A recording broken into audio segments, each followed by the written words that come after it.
ரிவ்யூனா என்னன்னு பார்த்தோம்னா, ஒரு ப்ரோக்ராம் வந்து சரியாக ரன் ஆகுதா, அந்த ப்ரோக்ராம் கரெக்டாக இருக்கா அப்படிங்கிறது எல்லாமே டெஸ்ட் பண்ணுறது தான் வந்து கோட் ரிவ்யூ. அதாவது அதுக்கு வந்து 2 டைப்ஸ் வந்து யூஸ் பண்ணுவாங்க. ஒன்று வந்து இட்ஸ் கால்ட் கோட் ரிவ்யூ, அதுதான் நம்ம இப்போ பார்க்க போகிறோம். இன்னொன்று வந்து டெஸ்டிங். டெஸ்டிங்க்கும் கோட் ரிவ்யூக்கும் என்ன வித்தியாசம் அப்படின்னு சொல்லிட்டு டெஸ்டிங் படித்தப்பறம் தான் புரியும். ஸோ இது வந்து அதாவது டெஸ்டிங் விட code review is very cost effective. Testing வந்து மொத்த ப்ராசஸும் முடிஞ்ச அப்புறமா பண்ணுறது தான் டெஸ்டிங். கோட் ரிவ்யூ வந்து பார்ட் பை பார்ட், அதாவது இப்போ ஒரு ப்ராஜெக்ட் இருக்குன்னா அந்த ப்ராஜெக்டை வந்து ஒரு 4 மாடியூலாக பிரித்து பண்ணுறாங்கன்னா, மாடியூல் 1 முடிஞ்சோடனே, அதாவது ஒரு மாடியூலுங்கிறது ஒரு யூனிட், அந்த மாடியூல் 1 முடிஞ்சோடனே அதை மொத்தமாக எடுத்து தனியாக ரிவ்யூ பண்ணி அதை வந்து ஓகே பண்ண அப்புறம் தான் they will come back to module 2, அதுக்கப்புறம் மாடியூல் 3, அதுக்கப்புறம் மாடியூல் 4. ஸோ இதுதான் வந்து கோட் ரிவ்யூ. டெஸ்டிங்கிறது என்னென்னா, இது மொத்தமாக முடிச்ச அப்புறமா they will send it for testing. Okay, so இதுதான் வந்து கோட் ரிவ்யூ. கோட் ரிவ்யூவில் வந்து அதாவது ஒரு மாடியூல் இருக்குது. இப்போ மாடியூல் 1 இருக்குது. இந்த மாடியூல் 1ல் வந்து கம்பைல் பண்ணி இதில் இருக்க சின்டாக்ஸ் எரர்ஸ் எல்லாமே ரிமூவ் ஆன அப்புறமா அதை எடுத்து ரிவ்யூ பண்ணுவாங்க. ஸோ கோட் ரிவ்யூவோட இது வந்து, அதாவது the motive of code review is not to eliminate the errors. எரர்ஸுங்கிறது எலிமினேட் பண்ணுறது தான் நம்ம வந்து டீபக் பண்ணுறது அதெல்லாமே பண்ண போகிறோம். ஆனால் அதுக்கப்புறம் எரர் இல்லாமல் அது ரன் ஆகுது முடிவான அப்புறமா அந்த கோட் எடுத்து ரிவ்யூ பண்ணுறது தான் ரிவ்யூ. எரர் இல்லாமல் ரன் ஆன அப்புறம் ஏன் அதை எடுத்து ரிவ்யூ பண்ணணும்னா, logical, algorithmic and programming errors. Okay, so இது வந்து not for syntax errors. Syntax எரர்ஸை வந்து பார்க்கறதுக்கான ஒரு விஷயம் வந்து கோட் ரிவ்யூ கிடையாது. Logical, algorithmic and programming errors. So இதில் வந்து லாஜிக்கல்னா லூப்பு, அதிலலாம் வந்து என்ன லாஜிக் மிஸ்டேக் பண்ணாங்க. அல்காரிதமிக்னா என்னென்னா, இப்போ வந்து வேற ஒரு எக்ஸுங்கிற அல்காரிதம் யூஸ் பண்ணுற இடத்துக்கு பதிலாக ஒய்ங்கிற அல்காரிதம் வந்து யூஸ் பண்ணியிருக்காங்க. Both X and Y will do the same ஒர்க்குன்னு வச்சுக்கோங்க. பட் அந்த சிச்சுவேஷனுக்கு யூஸ் பண்ணியிருக்க ப்ரோக்ராமர் வந்து ஒய் யூஸ் பண்ணியிருக்கலாம், பட் எக்ஸ் யூஸ் பண்ணியிருந்தால் அது இன்னும் பெட்டராக இருந்திருக்குமே அப்படின்னு வந்து செக் பண்ணுறது தான் கோட் ரிவ்யூ. அதே மாதிரி ப்ரோக்ராமிங் ஸ்டைலை வந்து இதுக்கு ஜட்ஜ் பண்ணி இதே மாதிரி இருக்கலாமா இல்லை மாற்றலாமா அப்படின்னு பார்க்கறது தான் கோட் ரிவ்யூ. ஓகே, ஸோ நம்மளோட மொத்த கோல் வந்து it is for producing quality code. ஒரு குவாலிட்டியான கோடை வந்து ப்ரொடியூஸ் பண்ணுறது தான் நம்மளோட கோல். ஸோ இது வந்து 3 இது: testing, debugging and correcting the errors. அதாவது ஃபஸ்ட்டு டிடெக்டிங் ஃபெயிலியர்ஸ், அதுக்கப்புறமா debugging and correcting the errors. Okay, so testing வந்து நமக்கு எப்படி நடக்கும் தெரியும். டீபக்கிங்னா locating the errors and correcting the errors.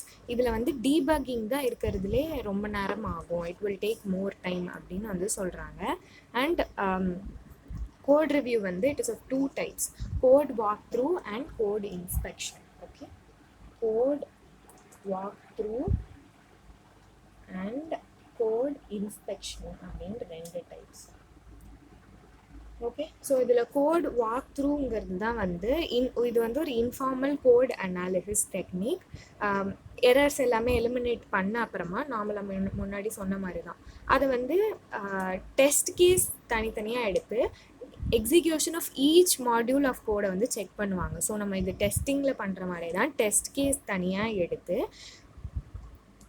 அதை வந்து சிமுலேட் பண்ணி execution of code by hand வந்து செக் பண்ணுவாங்க.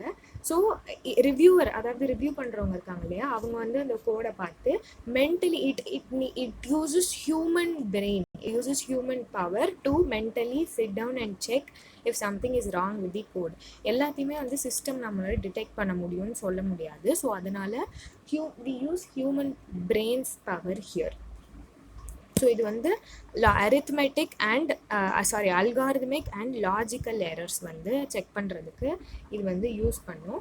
அண்ட் கோடிங் கைட்லைன்ஸ் வந்து நம்ம முன்னாடி பார்த்தோம்ல, ஸோ கோடிங் கைட்லைன்ஸை வந்து இந்த நம்ம எழுதியிருக்க கோட் வந்து ஃபாலோ பண்ணுதா அப்படிங்கிறதெல்லாம் பார்க்கறது தான். ஸோ இது வந்து சொல்கிறாங்க, it may sound நெய்வ்.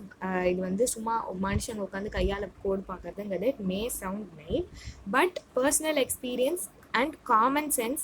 These are two things that the system does not have. So adanal when a human sits down to study about a code, அதோட அப்ரோச்சே வந்து வேறு மாதிரி இருக்கும். ஸோ இதில் வந்து என்னென்ன கைட்லைன்ஸ், அதாவது கோட் வாக் த்ரூவில் என்னென்ன கைட்லைன்ஸ் ஃபாலோ பண்ணோம்னா, டீம் சைஸ் வந்து ரொம்ப பெருசாகவோ இல்லை ரொம்ப சின்னதாகவோ இருக்கக்கூடாது. It should have 3 to 7 members தான். அண்ட் அந்த கோட் வந்து அதாவது என்ன பிரச்சனை, என்ன எரர் இருக்குன்னு கண்டுபிடிக்கிறது தான் should be the main goal, rather than fixing the goal. Fixing the goal will be done by some other people. And manager வந்து should not interfere in code walk through meetings அப்படின்னு சொல்கிறாங்க. So code walk த்ரூனா என்னென்னா, test case use பண்ணி human வந்து அவங்களா உட்காந்து by ஹேண்டால் கோடை review பண்ணுறது தான். இது வந்து கோடிங் கைட்லைன்ஸ்க்கு அதராக இருக்கா எல்லாமே அப்படின்னு செக் பண்ணுறது தான் the main motive. And main motive is to discover the errors. அடுத்து கோட் இன்ஸ்பெக்ஷன் அப்படின்னு போனோம்னா, நம்மளோட எய்ம் வந்து it is to find out the presence of common types of errors. அதாவது இந்த லூப் தனியாக இருக்கிறது, இங்கே கொடுத்துருப்பாங்க பாருங்கள், loop, jump into loop, non terminating loop, allocation deallocation சரியாக இல்லாமல் இருக்கிறது, அதெல்லாம் அந்த மாதிரி காமன் டைப்ஸ் ஆஃப் எரர்ஸை கண்டுபிடிக்கிறது தான் வந்து கோட் இன்ஸ்பெக்ஷன். அண்ட் அதரன்ஸ் டு, இதுவும் வந்து அதரன்ஸ் டு கோடிங் ஸ்டாண்டர்ட்ஸ் இருக்கா அப்படின்னு பார்ப்பாங்க. இதுதான் வந்து ப்ரோக்ராமிங். அதாவது நம்ம 3 இது பார்த்தோம் இல்லையா, logical error, algorithmic error and programming error. Logical and algorithmic errors வந்து கோட் வாக் த்ரூவில் முடிச்சுருவாங்க. ப்ரோக்ராமிங் எரர்ஸ் வந்து இங்கே கோட் இன்ஸ்பெக்ஷனில் வந்து பார்ப்பாங்க. ஸோ நமக்கு வந்து கோட் ரிவ்யூனா என்னென்னா, டெஸ்டிங் விட காஸ்ட் எஃபெக்டிவ். கோட் ரிவ்யூ வந்து எரர்லாம் டிடெக்ட் பண்ணக்கப்புறமா அதில் வந்து என்ன பிரச்சனை அப்படின்னு வந்து பார்க்குறது, மாடியூலாக பிரித்து பார்க்குறது தான் வந்து code review. Code reviews of 2 types, code walk through and code inspection. Code walk த்ரூனா humans will sit down and test cases எடுத்து டெஸ்ட் பண்ணி பை ஹேண்டால் எழுதி they will review it. So அதுக்கு வந்து 3 to 7 members ஒரு டீமில் இருக்கணும். எரர் வந்து டிடெக்ட் பண்ணுறது தான் முக்கியம். அது வந்து எப்படி கரெக்ட் பண்ணணுங்கிறது அவங்களோட வேலை கிடையாது. கோட் இன்ஸ்பெக்ஷன்னா so 3 types of errors, logical, algorithmic and programming. Okay, logical, algorithmic and programming errors. Logical and algorithmic வந்து வாக் த்ரூவில் பண்ணிக்கும், ப்ரோக்ராமிங் எரர்ஸ் வந்து இன்ஸ்பெக்ஷன் வந்து பண்ணுவாங்க. ஸோ இதில் மேஜர் டைப்ஸ் ஆஃப் எரர் நம்ம என்னென்ன பார்ப்போம்னா, jump into loops, non terminating loops and deallocation and allocation issues இதெல்லாம் பார்க்கறது தான் வந்து கோட் இன்ஸ்பெக்ஷன்.